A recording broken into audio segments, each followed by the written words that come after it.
Excel के अंदर कैसे हम किसी भी लोन की monthly EMI, monthly principal and monthly interest calculate कर सकते हैं, और in other words we can say कैसे हम किसी लोन का रीपेमेंट शेड्यूल बना सकते हैं एक्सेल में आसानी से।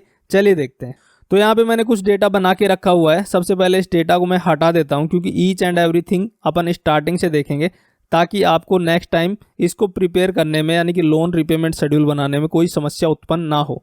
तो यहाँ पे मैंने सिंपली सारा डेटा डिलीट कर दिया है। किसी भी लोन का रीपेमेंट शेड्यूल बनाने के लिए आपको 4 चीज़ों की आवश्यकता होती है, और ऑब्वियस सी बात है अगर आपने कोई भी लोन लिया है या फिर कोई भी लोन का रीपेमेंट शेड्यूल आप बना रहे हो तो ये 4 इन्फॉर्मेशन आपके पास होंगी। सबसे पहले लोन प्रोसेसिंग डेट या मंथ, जिस भी मंथ में आपको लोन का अमाउंट मिला है, लोन का अमाउंट कितना है, लोन की इंटरेस्ट रेट क्या है, और लोन का ड्यूरेशन क्या है, यानी कि कितने महीने में आपका लोन रीपे हो जाएगा, क्लोज हो जाएगा। तो इस सीट को हम इस हिसाब से बनाएंगे, फॉर्मूला बेस बनाएंगे, ताकि नेक्स्ट टाइम आपको मिनिमम इन्फॉर्मेशन डालनी पड़े। किसी भी लोन के अमाउंट का शेड्यूल आप बनाना चाहते हो तो सिंपली ये 4 इन्फॉर्मेशन आपको डालनी है और पूरा का पूरा शेड्यूल आपका बनके तैयार हो जाएगा। इस हिसाब से हम प्रिपेयर करेंगे इस सीट को। तो यहाँ पे टोटल 6 कॉलम मैंने बना रखे हैं, तो 1 बाय 1 6 कॉलम में हम इन्फॉर्मेशन पुट करते हैं। तो सबसे पहला कॉलम है मंथ नंबर का। मंथ नंबर मीन्स की टोटल ड्यूरेशन क्या है आपके लोन का, कितने महीने में आपका लोन क्लोज हो जाएगा या रीपे हो जाएगा। इसको हम स्टार्ट करेंगे 0 से, 0 1 2। अब सिंपली मैं ड्रैग डाउन कर लूंगा, जितने भी मंथ में मेरा क्लोज होगा उतने मंथ में डाल लूंगा। नेक्स्ट अपना मंथ नेम। तो मंथ नेम को अपन स्टार्ट करेंगे जिस भी मंथ में अपन को लोन का अमाउंट मिला है। जैसे कि आप मंथ नंबर में देख पा रहे हो 0 0 मैंने इसीलिए दिया है क्योंकि अपन मंथ का नेम स्टार्ट करेंगे जिस भी मंथ में अपन को लोन का अमाउंट मिला है। तो यहाँ पे मैं क्या करता हूँ, सिंपली रेफरेंस दे देता हूँ इसकी, जो लोन प्रोसेसिंग डेट है उसकी। इसको फ्रीज कर दिया, F4 दबा दिया। तो यहाँ पे रेफरेंस देने का मतलब ये है कि नेक्स्ट टाइम आप सिंपली यहाँ पे डेट डालो, ऑटोमेटिकली अपडेट हो जाएगा। अब नेक्स्ट मंथ लाने के लिए मैं क्या करता हूँ, एक्सेल में एक फंक्शन है ई डेट करके, उसका यूज मैं करता हूँ। तो ये क्या करता है, तो इसमें मैं कोई भी डेट डालता हूँ, तो इसमें मैं कोई भी डेट डालता हूँ और सेकंड आर्गुमेंट में मैं जितने नंबर दूंगा ना, जैसे कि 1 नंबर में दिया, तो अब ये क्या करेगा, जो भी स्टार्ट डेट में अपन ने डेट डाली है ना, एग्जैक्ट वही डेट जितने नंबर अपन ने डाले हैं सेकंड आर्गुमेंट में, उतने नंबर जंप करके उस मंथ की वो एग्जैक्ट डेट लेके आएगा। तो इसमें अपन ने 1 जनवरी 2023 पिक की है, तो अब ये क्या करेगा, 1 फरवरी 2023 यहाँ पे डेट ला के देगा, यानी कि नेक्स्ट मंथ की सेम डेट ये ला के दे देगा। अगर 2 यहाँ पे डालूंगा तो मार्च ला देगा, 3 डालूंगा तो अप्रैल ला देगा। इस तरीके से फंक्शन काम करेगा। तो सिंपली मैं क्या करता हूँ, ये फंक्शन चला के इसको ड्रैग कर लेता हूँ। तो यहाँ पे आप देख पा रहे हो नेक्स्ट मंथ अपने आप रिपीट हो रहे हैं फॉर्मूला के बेस पे। अब नेक्स्ट टाइम आप इस डेट में कुछ भी चेंज करते हो ना, जैसे कि 2 फरवरी मैंने की, तो ये ऑटोमेटिकली अपडेट हो जाएगा। तो इन सारे मंथ की कमांड सिंपली इस वाले सेल में आपकी आ गई। नेक्स्ट है ईएमआई। तो ऑब्वियस सी बात है, ईएमआई अपनी नेक्स्ट मंथ से स्टार्ट होती है। जिस भी मंथ में अपन को लोन का अमाउंट मिलता है उससे नेक्स्ट मंथ में अपनी ईएमआई स्टार्ट हो जाती है। तो ईएमआई कैलकुलेट करने के लिए अपन क्या करते हैं, एक्सेल में एक फंक्शन होता है पीएमटी फंक्शन का यूज अपन करते हैं ईएमआई कैलकुलेट करने में। तो इसके अंदर टोटल 5 आर्गुमेंट है, जिसमें से 3 आपको कंपलसरी दिख रहे हैं और 2 यहाँ पे ऑप्शनल है। ऑप्शनल क्यों है, क्योंकि वो स्क्वायर ब्रैकेट में आ रहे हैं। तो अपना काम हो जाएगा केवल जो कंपलसरी आर्गुमेंट है उन्हीं के साथ में। तो 2 आर्गुमेंट को अपन नहीं छेड़ेंगे। तो सबसे पहला आर्गुमेंट अपना रेट का। तो रेट क्या है, इंटरेस्ट रेट। तो यहाँ पे एक चीज गौर करने वाली है, ये इंटरेस्ट रेट है ईयर की, पूरे साल की, ठीक है, 9.50% पूरे साल की है। और अपन यहाँ पे जो ईएमआई प्रिंसिपल इंटरेस्ट कैलकुलेट कर रहे हैं वो मंथली बेसिस पे कर रहे हैं। जहां पे भी हम इंटरेस्ट रेट को इंक्लूड करेंगे हमारे फॉर्मूला में, वहां पे उसको हम 12 से डिवाइड कर देंगे जिससे कि मंथली अपन को रेट मिल सके। तो यहाँ पे मैं रेट वाला रेफरेंस देता हूँ, इस कॉलम वाला रेफरेंस देता हूँ,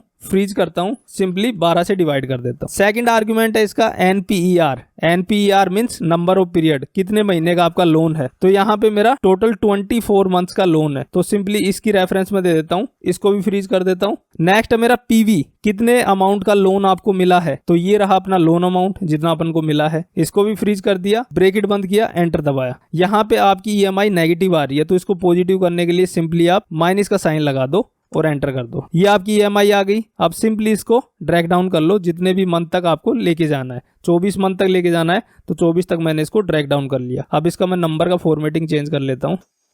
तो अपने 1 मंथ की ईएमआई आएगी 4591.45। तो ईएमआई अपनी निकल के आ गई। अब अपन को निकालना है प्रिंसिपल। तो प्रिंसिपल निकालने के लिए अपन को क्या करना पड़ेगा, पहले इंटरेस्ट निकालना पड़ेगा, क्योंकि प्रिंसिपल निकालने का जो फॉर्मूला है वो है ईएमआई माइनस इंटरेस्ट, तभी आपका प्रिंसिपल निकलेगा। तो यहाँ पे इंटरेस्ट निकालने के लिए सबसे पहले मैं क्या करता हूँ, अपना जो लोन अमाउंट है ना उसकी मैं रेफरेंस यहाँ पे लेके आ जाता हूँ, ठीक है। तो मेरा स्टार्टिंग में क्लोजिंग प्रिंसिपल होगा 1 लाख रुपए जितने का मुझे लोन मिला है। तो इंटरेस्ट को कैलकुलेट करने के लिए अपन क्या करते हैं, जो भी अपना क्लोजिंग क्लोजिंग प्रिंसिपल बचता है ना लोन का, उसी के ऊपर अपन इंटरेस्ट का अमाउंट कैलकुलेट करते हैं। फॉर एग्जांपल फरवरी की ईएमआई में अपना जो इंटरेस्ट कैलकुलेट होगा वो 1 लाख पे होगा, वैसे मार्च की ईएमआई पे अपना जो इंटरेस्ट कैलकुलेट होगा वो होगा 1 लाख, और यहाँ पे जितना प्रिंसिपल अपन पे कर देंगे उसको लेस करने के बाद में जितना प्रिंसिपल यहाँ पे बचेगा ना, उसके ऊपर नेक्स्ट मंथ का यानी कि मार्च मंथ का इंटरेस्ट कैलकुलेट होगा। तो यहाँ पे इंटरेस्ट कैलकुलेट करने के लिए अपने पास में क्या फॉर्मूला है, मैं सम का फॉर्मूला यूज कर लेता हूँ। यहाँ पे सबसे पहले मैं क्या करूंगा, क्लोजिंग प्रिंसिपल वाले सेल की मैंने रेफरेंस दी, लास्ट मंथ का जो भी क्लोजिंग प्रिंसिपल है इनटू किया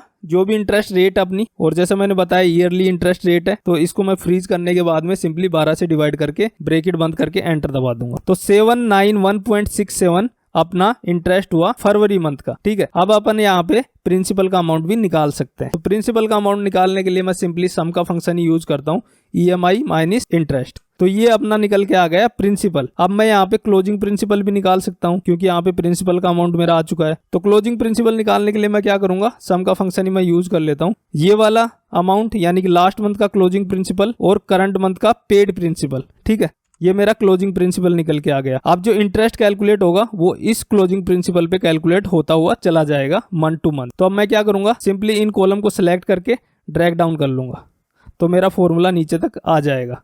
तो यहाँ पे आप देख पा रहे हो 24th मंथ में आपका प्रिंसिपल 0 हो गया। ठीक है, तो इस तरीके से आप किसी भी लोन का रीपेमेंट शेड्यूल बना सकते हो एक्सेल में आसानी से। इस वाली एक्सेल फाइल की लिंक मैं डिस्क्रिप्शन में डाल दूंगा। अगर आप किसी भी लोन की ईएमआई कैलकुलेट करना चाहते हो, प्रिंसिपल कैलकुलेट करना चाहते हो, तो आप इन 4 इन्फॉर्मेशन के बेस पे कर सकते हो आसानी से। फॉर एग्जाम्पल मैं यहाँ पे ड्यूरेशन घटाता हूँ। ठीक है, तो आप यहाँ पे देख पा रहे हो 18वें मंथ में क्लोजिंग प्रिंसिपल 0 हो चुका है। अकॉर्डिंगली आप यहाँ से सेल रिमूव कर दो।